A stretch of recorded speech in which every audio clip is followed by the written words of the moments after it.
Stock మార్కెట్లో invest చేసి మీ డబ్బులు డబుల్ చేసుకోవాలనుకుంటున్నారా? సుందరరామిరెడ్డి గారి లైవ్ సెమినార్ కి అటెండ్ అవ్వండి.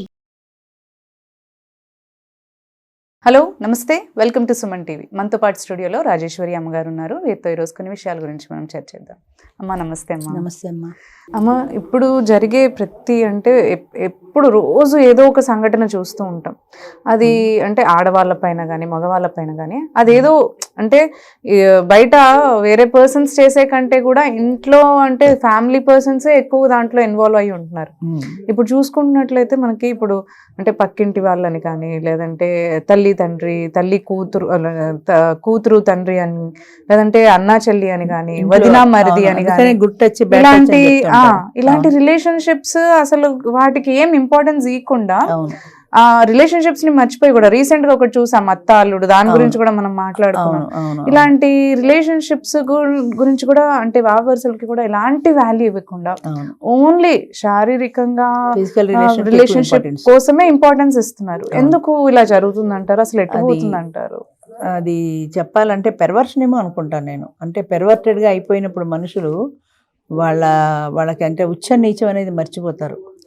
అది అసలు అన్నా చెల్లెలే ఒక ఇంట్లో వయసు వచ్చిన అన్నా చెల్లెలు ఉంటేనే అసలు కాపలాలు కాయాల్సిన పరిస్థితి వస్తుంది.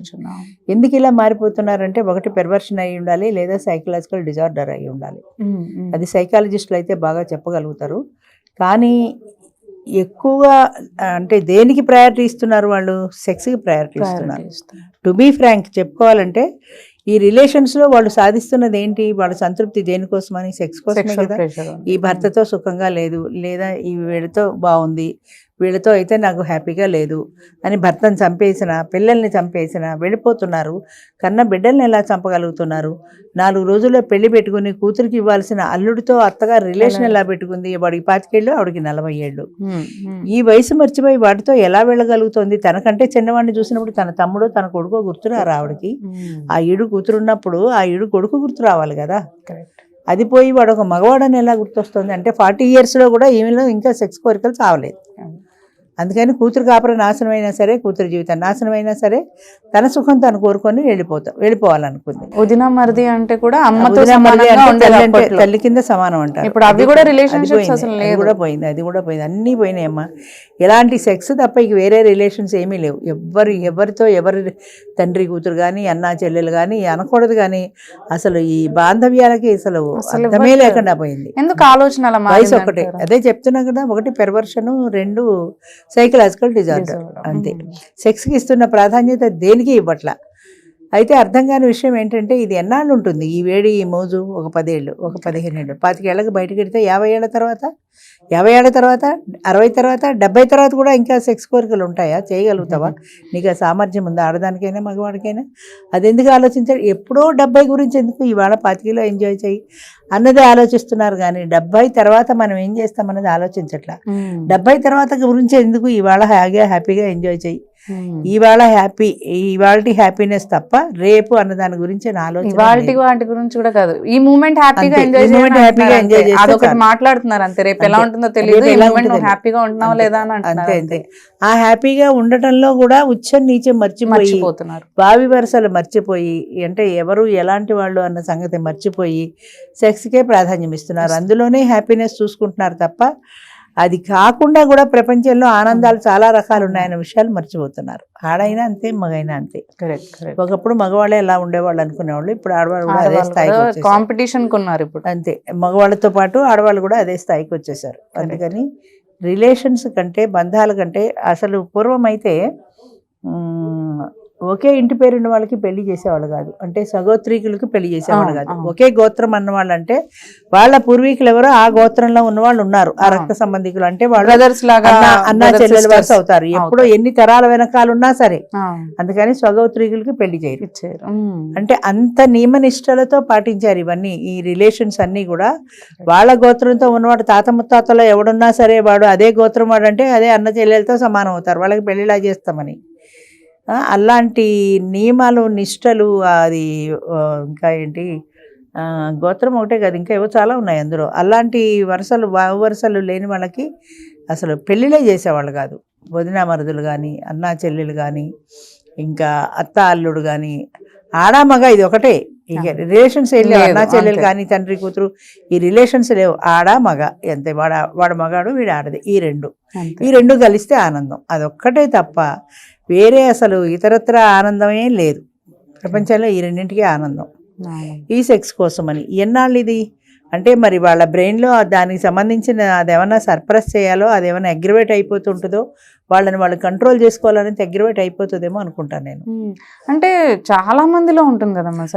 అవును, నాకు తెలిసి 100లో 80-89% వరకు అందరు ఇలాగే ఉన్నారు. ఏదో ఒక 10% మంది పాటిస్తారేమో అంతే. అవును. ఇప్పుడు ఫోన్ చూడడం ఉందనుకో, ఇది ఒక అంటువ్యాధిలో అందరికీ వ్యాపించింది, ఒకరి నుంచి ఒకరికి వచ్చింది కాదు. అది ఎప్పుడు రోడ్డు మీద నడుస్తుంటే కూడా ఇలా చూసుకుంటూనే నడుస్తారు, మధ్య మధ్యలో రోడ్డు చూస్తుంటారు. ఎంతమందికి ఢీ కొట్టేదాకా వెళ్తానో నేను, అప్పుడే చూసుకుని పక్కకి వెళ్తారు అంతే. ఎందుకు అంటే ఇది ఒక మానసికమైన వ్యాధి అని అనుకుంటాను నేను. అది ఒకరి నుంచి ఒకరికి అంటుకున్నది కాదు, అది ఒక సమాజంలో వచ్చిన ఒక దౌర్బల్యం, ఒక మానసికమైన వ్యాధి. దాన్ని చూడకుండా ఉండలేనంత దౌర్బల్యం.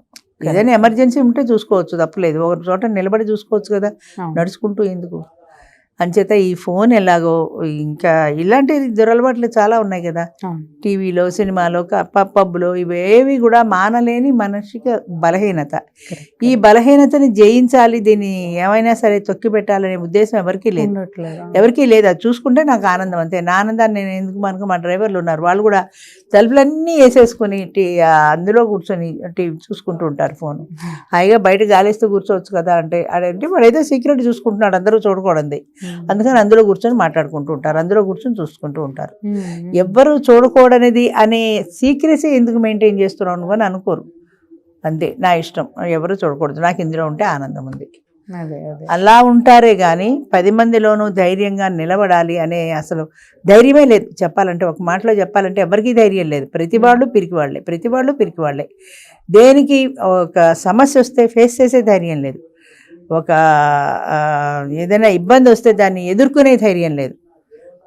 ఎంతసేపు తప్పించుకుని ఎస్కేప్ అయి తిరిగివాడు ఎక్స్పర్ట్ సుమతి అన్నట్టుగా దాన్ని పక్కకు పడేసి వెళ్ళిపోతూ ఉంటారు అంతే. అది మళ్ళీ మీదకి వస్తే మళ్ళీ పక్క దోసేస్తూ ఉంటారు. అదేదో నెత్తి మీదకి వచ్చినప్పుడు సంగతి చూసుకుందాలని అవాయిడ్ చేసేయటమే కానీ ఒక్కసారి కూర్చొని దాన్ని ఫేస్ చేసి పర్మనెంట్గా సాల్వ్ చేసుకుంటే గొడవ ఉండదు కదా అనే ధైర్యం సృష్టిలో ఎవరికీ ఉండట్లేదమ్మా ఈ రోజుల్లో, చాలా విషయాల్లో. అంచేత అది తప్పించుకుంటే చాలు, ఇవాళకి అవి తప్పిపోతే చాలు, రేపు వస్తే రేపు చూద్దాం, ఎల్లుండి వస్తే ఎల్లుండి చూద్దాం అని. మెంటల్ స్టెబిలిటీ కూడా లేదు, మెంటల్ స్టెబిలిటీ కూడా లేదు, కరెక్ట్. మెంటల్ స్టెబిలిటీ లేదు, శాశ్వతమైన ఆనందం అనేది ఏదీ లేదు. ఈ క్షణికమైన సుఖం, ఈ సెక్స్లో నాకు ఈ ఆనందం ఉంది అంతే. ఈ ఆనందం కోసం, ఈ 2 నిమిషాలు, ఈ 3 నిమిషాల ఆనందం కోసం అని నేను ఎంతైనా తప్పు చేస్తాను. తప్పు, పాపం, పుణ్యం ఎప్పుడో పోయినాయి. ఇదివరకు కూడా చాలాసార్లు చెప్పాను, ఇది తప్పు, అది నరకం ఉంటుంది, ఇలా ఉంటే స్వర్గం ఉంటుంది అని చెప్పేవారు. సింగినాథం, నరకం, స్వర్గం తర్వాత సంగతి. ఇవాళ నాకు ఆనందంగా ఉంది కదా, అది చాలు. చచ్చిపోతే నేను చూడొచ్చానా ఏంటి, అప్పటి సంగతి అప్పుడు చూద్దాం అనుకునే వాళ్ళే కానీ పూర్వం అలా ఉండేది కాదు. ఇది తప్పు, ఇది పాపం, ఈయన పుణ్యం అన్న భయాలు ఉండేవి, ఇప్పుడు లేవు అవి. ఒక ఆడ మగ కలుసుకోవడంలో మాకు రైటు, దానికి వయసుతో సంబంధం లేదు, బంధుత్వంతో సంబంధం లేదు, దేనితోటి సంబంధం లేదు అంతే. నాకు ఇప్పటికీ అర్థం కదా, 25 ఏళ్ళవాడు 40 ఏళ్ళ ఆడదానిలో ఏం చూసి ఇష్టపడ్డాడంటే ఎన్నాళ్ళు ఎంజాయ్ చేయగలుగుతాడంటే 10 ఏళ్ళు అయితే 10 ఏళ్ళే హాయిగా శుభ్రంగా చిన్న వయసులో వాడికి ఈడైన అమ్మాయిని పెళ్లి చేసుకుంటే శాశ్వతంగా కలిసి ఉంటారు కదా, లైఫ్ సెట్ అవుతుంది. ఏమో ఏంటో అదే ఒక్కొక్కసారి ఆలోచిస్తే బుర్రకు అందవు అలాంటివి ఏం అర్థం కాదు అసలు. అంతేనమ్మా. ఓకేమ్మా, థ్యాంక్ యూ సో మచ్.